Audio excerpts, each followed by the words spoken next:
Hello friends, എല്ലാവർക്കും Sonu's ഇൻസ്പയറിൻ്റെ English grammar ക്ലാസ്സിലേക്ക് സ്വാഗതം. ഇന്നത്തെ ഗ്രാമർ ക്ലാസ്സിൽ നമ്മൾ ഡിസ്കസ് ചെയ്യുന്നത് പ്രിപ്പോസിഷൻ എന്ന ടോപ്പിക്കാണ്. കഴിഞ്ഞ ക്ലാസ്സുകളിൽ പ്രിപ്പോസിഷൻ്റെ on, onto, into, അതിനുശേഷം രണ്ടാമത്തെ ക്ലാസ്സിൽ എബവ്, ബിലോ, ഓവർ, അണ്ടർ എന്നീ പ്രിപ്പോസിഷൻസ് അതിൻ്റെ ഉപയോഗം ക്വസ്റ്റ്യൻസ് ഉൾപ്പെടെ വളരെ ഡീറ്റെയിൽ ആയി ചെയ്തു. ഇന്നത്തെ ക്ലാസ്സിൽ നമ്മൾ പഠിക്കാൻ പോകുന്നത് എക്രോസ്, എലോങ്, എഗെയിൻസ്റ്റ്, ത്രൂ ഈ 4 പ്രിപ്പോസിഷനും അതിൻ്റെ പ്രധാനപ്പെട്ട ഉപയോഗങ്ങളും കുറച്ച് ക്വസ്റ്റ്യൻസിലൂടെ പഠിക്കുന്നു. അപ്പോൾ മാക്സിമം സിമ്പിൾ ആയിട്ടാണ് നമ്മൾ പഠിക്കാൻ ശ്രമിക്കുന്നത്. ഈ ചാനൽ ഇതുവരെ സബ്സ്ക്രൈബ് ചെയ്തിട്ടില്ലാത്തവർ ചാനൽ സബ്സ്ക്രൈബ് ചെയ്യുക. പുതിയ ക്ലാസ്സുകൾക്ക് വേണ്ടി ബെല്ലൈക്കൺ ഇനാബിൾ ചെയ്യുക. ഏതാണ്ട് 100-ൽ പരം ഇംഗ്ലീഷ് മാത്സ് ക്ലാസ്സുകളാണ് നമ്മൾ ഈ ചാനൽ ഉൾപ്പെടുത്തിയിട്ടുള്ളത്.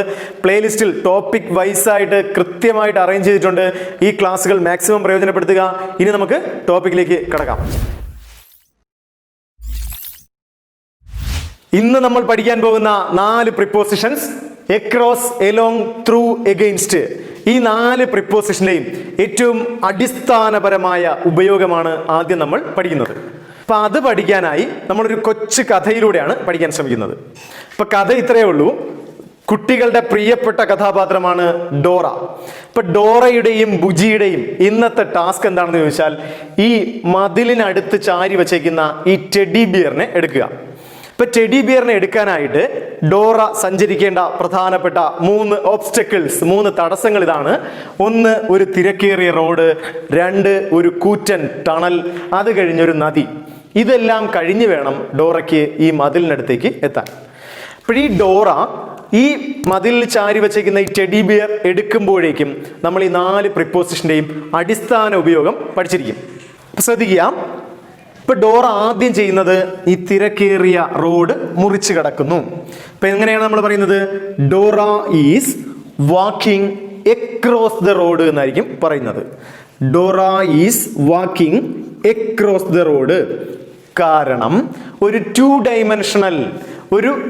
ഡൈമെൻഷണൽ പ്രതലത്തെ മുറിച്ച് കടക്കുമ്പോൾ അവിടെ ഉപയോഗിക്കുന്ന പ്രിപ്പോസിഷൻ എക്രോസ് എന്ന് ആയിരിക്കും. അതാണ് ഫസ്റ്റ് പറഞ്ഞത്. ഇപ്പൊ ഡോറ റോഡ് മുറിച്ച് കടന്നു, ടണലിനടുത്തേക്ക് എത്തി. Dora is walking across the road. ഇനി ഡോറയ്ക്ക് സഞ്ചരിക്കേണ്ടത് ഈ കൂറ്റൻ ടണലിലൂടെയാണ്. ഇപ്പൊ ഒരു 3 ഡൈമെൻഷണൽ ഒബ്ജക്റ്റ് ഇതിനകത്തുകൂടെ കടന്ന് പുറത്തിറങ്ങുന്നു. ഈ 3 ഡൈമെൻഷണൽ ഒബ്ജക്റ്റിനകത്തുകൂടെ കടന്ന് പുറത്തിറങ്ങുന്നു, ഇതിനകത്തുകൂടെ കടക്കുന്നു എന്ന് സൂചിപ്പിക്കാൻ ഉപയോഗിക്കുന്ന preposition Dora is walking through the tunnel എന്നാണ് പറയുന്നത്. അപ്പൊ ഇവിടെ ഉപയോഗിക്കുന്ന പ്രിപ്പോസിഷൻ ത്രൂ എന്ന് ആയിരിക്കും. Dora is walking through the tunnel. ടണലിനകത്തുകൂടെ കടന്ന് പുറത്തിറങ്ങുന്നു. ഇപ്പോൾ ഡോറ ഇവിടെ എത്തി? നദിക്കരയിലാണ് എത്തിയിരിക്കുന്നത്. ഇനി ഈ നദിക്കരയിലൂടെ നടന്നാണ് ഈ മതിലിനടുത്തേക്ക് എത്തേണ്ടത്. ഇപ്പൊ ഡോറ സഞ്ചരിക്കുന്നു, നടക്കുന്നു. Dora is walking along the river എന്ന് പറയും. റിവർ, നദി ഒഴുകുന്നു. നദിക്കരയിലൂടെ ഈ ഒഴുകുന്ന നദിക്ക് സമാന്തരമായി നടന്ന് എവിടെ എത്തുന്നു? ഈ മതിലിനടുത്ത് എത്തുന്നു.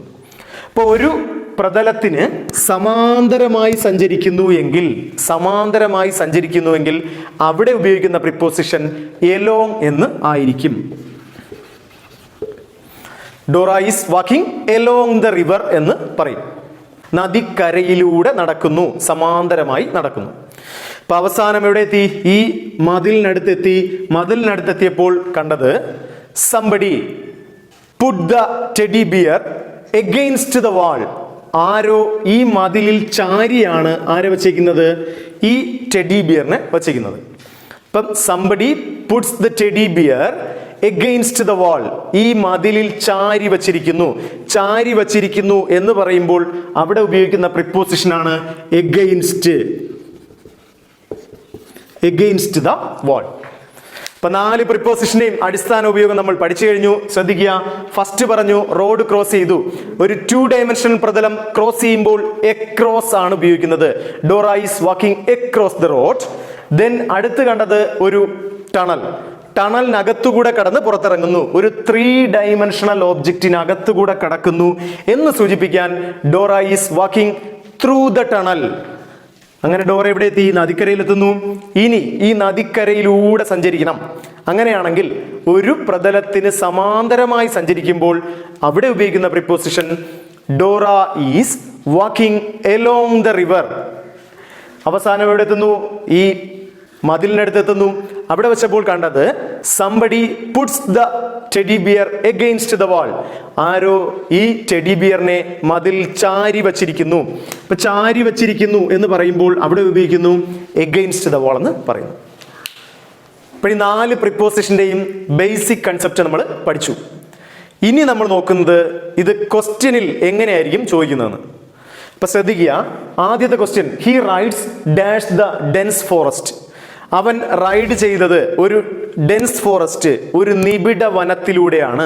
ഇപ്പൊ നിബിഡ വനം എന്ന് പറയുമ്പോൾ, അല്ലെങ്കിൽ മേഘങ്ങൾ എന്ന് പറയുമ്പോൾ, അല്ലെങ്കിൽ ടണൽ എന്ന് പറയുമ്പോൾ, ഇതെല്ലാം ഒരു 3 ഡയമെൻഷണൽ ഒബ്ജക്റ്റ് ആണ്. അതിനകത്തു കൂടെയാണ് നമ്മൾ സഞ്ചരിക്കുന്നത്. വനത്തിനകത്തൂടെ സഞ്ചരിച്ച് പുറത്തിറങ്ങുന്നു.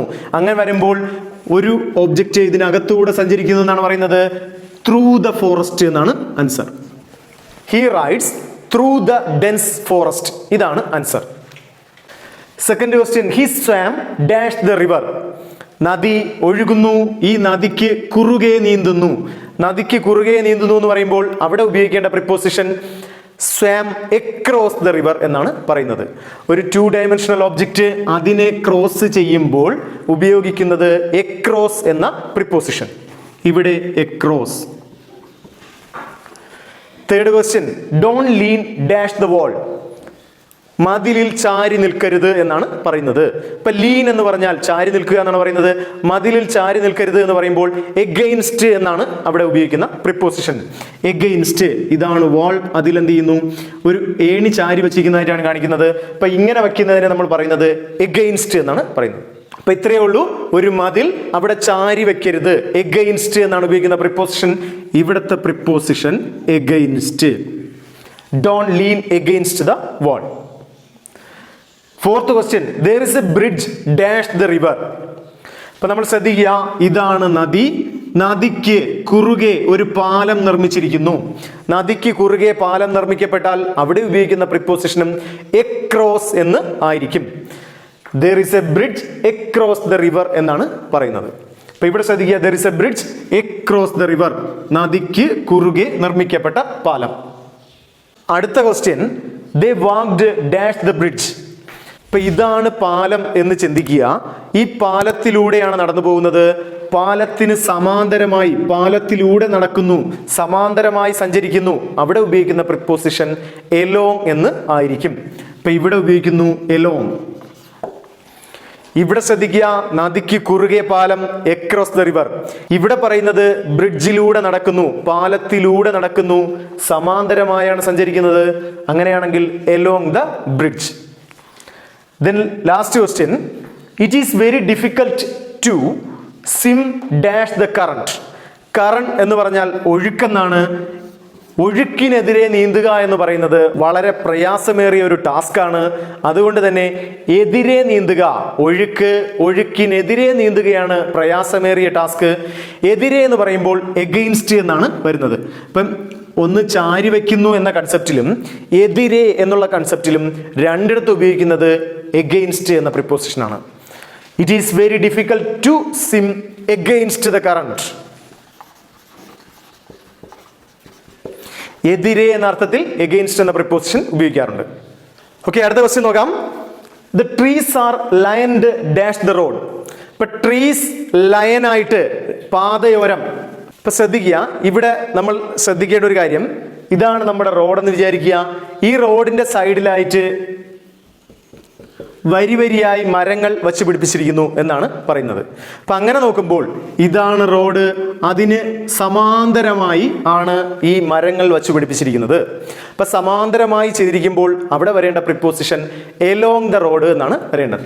അപ്പൊ ഇവിടുത്തെ പ്രിപ്പോസിഷൻ എലോങ്. എട്ടാമത്തെ question, the water is flowing dash the pipe. Pipe എന്ന് പറയുമ്പോൾ 3 ഡയമെൻഷണൽ ഒബ്ജക്റ്റ് ആണ്. 3 ഡയമെൻഷണൽ ഒബ്ജക്റ്റ് ആണ്. പൈപ്പിനകത്തുകൂടെ കടന്ന് പുറത്തു വരുന്നു. അങ്ങനെ വരുമ്പോൾ ത്രൂ എന്ന പ്രിപ്പോസിഷനാണ് ഉപയോഗിക്കുന്നത്. 3 ഡയമെൻഷണൽ ഒബ്ജക്റ്റ് അതിനകത്തൂടെ കടന്നു വരുമ്പോൾ ത്രൂ എന്ന പ്രിപ്പോസിഷൻ ഉപയോഗിക്കുന്നു. The water is flowing through the pipe. Then the plane flew dash the cloud. Cloud, മേഘങ്ങൾ എന്ന് പറയുമ്പോൾ മേഘങ്ങൾക്ക് അകത്തുകൂടെയാണ് സഞ്ചരിക്കുന്നത്. അതും ഇതുപോലെ തന്നെയാണ്, ടണലിലൂടെ സഞ്ചരിക്കുന്നു അല്ലെങ്കിൽ പൈപ്പിലൂടെ സഞ്ചരിക്കുന്നു, ഇതിനകത്തുകൂടെ കടന്ന് പുറത്തിറങ്ങുന്നു. അങ്ങനെ വരുമ്പോൾ 3 ഡയമെൻഷനൽ ആയിട്ടാണ് കണക്കാക്കുന്നത്. അവിടെയും ഉപയോഗിക്കുന്നു ത്രൂ ദ ക്ലൗഡ് എന്നാണ് ഉപയോഗിക്കുന്നത്. Then many countries have got together to fight dash terrorism. ധാരാളം രാജ്യങ്ങൾ ഒരുമിച്ച് ചേർന്ന് ടെററിസത്തിന് എതിരെ, ഭീകരതയ്ക്ക് എതിരെ യുദ്ധം ചെയ്യാൻ തീരുമാനിച്ചു. അപ്പൊ എതിരെ എന്ന അർത്ഥത്തിലും എഗെയിൻസ്റ്റ് എന്ന പ്രിപ്പോസിഷനാണ് ഉപയോഗിക്കുന്നത്. എഗെയിൻസ്റ്റ് ടെററിസം, ടെററിസത്തിന് എതിരെ എന്ന അർത്ഥത്തിൽ എഗെയിൻസ്റ്റ് എന്ന പ്രിപ്പോസിഷൻ ഉപയോഗിക്കുന്നു. Then he is walking dash the road. Walking, നടക്കുന്നു. ഇപ്പൊ ഇവിടെ ശ്രദ്ധിക്കുക, റോഡ് മുറിച്ചു കിടക്കുന്നു എന്ന അർത്ഥത്തിൽ ഇങ്ങനെയാണ് സഞ്ചരിക്കുന്നതെങ്കിൽ എക്രോസ് ദ റോഡെന്നും, റോഡിലൂടെ സഞ്ചരിക്കുന്നുവെങ്കിൽ അതിനർത്ഥം റോഡിലൂടെ സമാന്തരമായാണ് സഞ്ചരിക്കുന്നതെങ്കിൽ എലോങ് ദ റോഡ് എന്നും എഴുതാം. 2 പ്രിപ്പോസിഷനും ഇവിടെ ആപ്റ്റ് ആണ്. ഇപ്പൊ ഇവിടെ ശ്രദ്ധിക്കേണ്ടത്, റോഡ് മുറിച്ചു കിടക്കുന്നുവെങ്കിൽ എക്രോസ് എന്നും, റോഡിലൂടെ സമാന്തരമായി സഞ്ചരിച്ചു പോവുകയാണെങ്കിൽ അവിടെ ഉപയോഗിക്കേണ്ട പ്രിപ്പോസിഷൻ എലോങ് എന്നും ആണ്. ഇപ്പം നമ്മൾ ഇന്ന് പഠിച്ച പ്രിപ്പോസിഷൻസ് 4 പ്രിപ്പോസിഷൻസ്. ഏറ്റവും പ്രധാനപ്പെട്ടത് എക്രോസ്. എക്രോസ് എന്ന് പറഞ്ഞാൽ കുറുകെ സഞ്ചരിക്കുന്നു. ഒരു 2 ഡയമെൻഷണൽ ഒബ്ജക്റ്റിന് കുറുകെ സഞ്ചരിച്ചാൽ എക്രോസ്. രണ്ടാമത് പറഞ്ഞു എലോങ്, ഒരു സർഫസ്, ഒരു സർഫസിന് സമാന്തരമായി സഞ്ചരിക്കുന്നു. അങ്ങനെയാണെങ്കിൽ എലോങ് എന്ന പ്രിപ്പോസിഷനാണ് ഉപയോഗിക്കുന്നത്. സമാന്തരമായി സഞ്ചരിക്കുന്നു. അത് കഴിഞ്ഞ് പറഞ്ഞു ത്രൂ. ത്രൂ എന്ന് പറയുന്നത് 3 ഡയമെൻഷണൽ ഒബ്ജക്റ്റ് ആണ്. ഒരു കവർ ചെയ്ത ഒബ്ജക്റ്റിനകത്തുകൂടെ കിടന്ന് പുറത്തിറങ്ങുന്നു.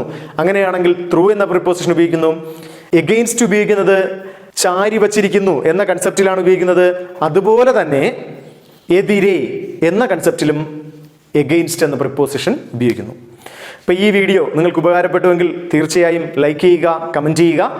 Thank you for watching the video.